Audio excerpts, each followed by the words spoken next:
The S&P 500 daily cloud chart shows that price almost made it out of the cloud today. So for tomorrow, the top of the cloud is at 4511.07. The lagging line 26 bars back did make it above the baseline 26 bars back at 4496.06.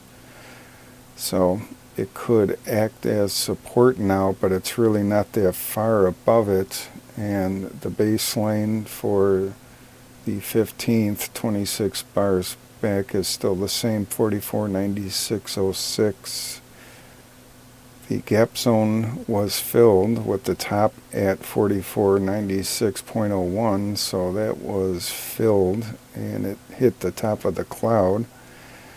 So the conversion line for tomorrow, 26 bars back, is at 4526.07, and price gapped up above the ongoing supply line, closed above it, and did not tick down below it. So the ongoing supply line was qualified. Now there's another one here, and that level for the 15th is at 4517.89, and price in the aftermarket hours for the S&P 500 at 5:09 p.m. Central Time on the 14th is 4508. So if price can gap up above 4511.99, but somehow stay below 4517.89, and then close above the ongoing supply line, it will be qualified. Or if price opens above 4517.89 and it closes above it, then it will be qualified that way too. So either a really slim gap up and then a move up above the supply line, or outright open above it and then closing above it will qualify the supply line. And that will be an incredible show of strength, actually, the way things are going. So I don't expect it to move much away from 4507 or so. And that would be an eye-opener and definitely make me sit up and take notice, as this one was qualified.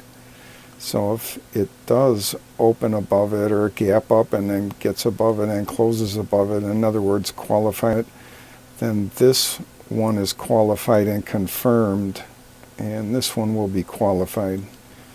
So that was actually a pretty good show of strength. It did make it above the conversion line for current price, and the lagging line made it above the baseline 26 bars back. So that's a show of strength, and got out of this little range zone here between the conversion line for current price and the baseline for current price. So with moving averages turned on, this one on top, solid blue, is the 21 EMA, and the one underneath it, solid blue, is the 20 simple moving average. Should act as okay support along with this conversion line and maybe even the baseline 26 bars back, 4496.06. And the 35 simple moving average, 4472.47, is still below the 50 simple moving average, 4481.74, but they're below the close of yesterday's bar here in the 14th, and also has the 20 simple moving average down here, as we've seen, and then the 21 EMA, which again is at 4468.91. So a little bit below the 35 at 4472.47. A lot of support here from moving averages. And close below this close for the bar on the 13th. For tomorrow on the 15th, that means it's underneath the 50% disqualified momentum down, and a close under that close there will qualify that level again. And not showing is S1 at 4485.20 to start the day on the 15th, so that's right there, right underneath the conversion line, so that's more support there. And the pivot point is at 4498.59, so right underneath the close from the 14th should be okay support at the pivot point too. And the daily horizontal line from 10/18/2021 is at 4484.67, and that adds more support to that 35 simple moving average at 4472.47. And the fast trigger up has turned green, meaning it turned up. And if it does get above the oversold 25 line here, then I would expect the slow trigger up to challenge getting back up above the overbought 75, and that would be another show of strength. And if it did that, we're well out of the cloud and maybe even above this disqualified momentum up.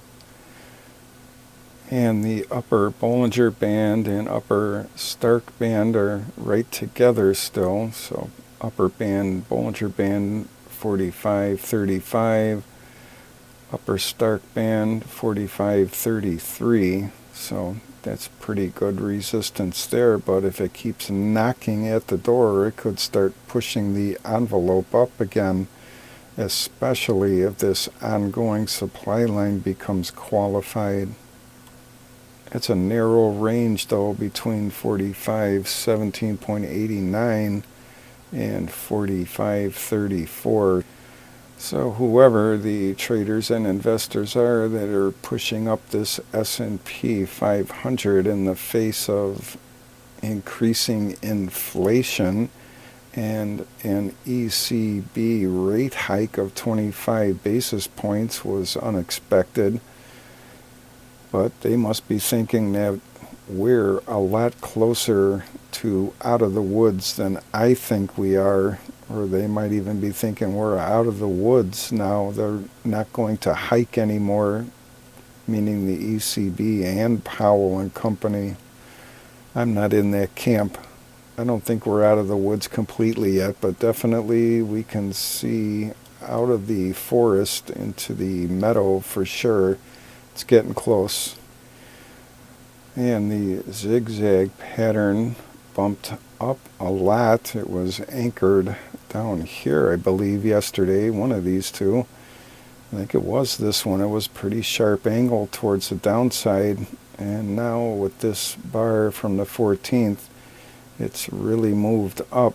So it still has to get above this high over here and keep moving up, and this will straighten out like this and anchor itself at the top of wherever it lands above this high back here. So, and then eventually if it gets high enough, then it will anchor itself back over here, and that will be another swing to the downside again. But for right now, it's still the swing point to the downside until it gets above this high.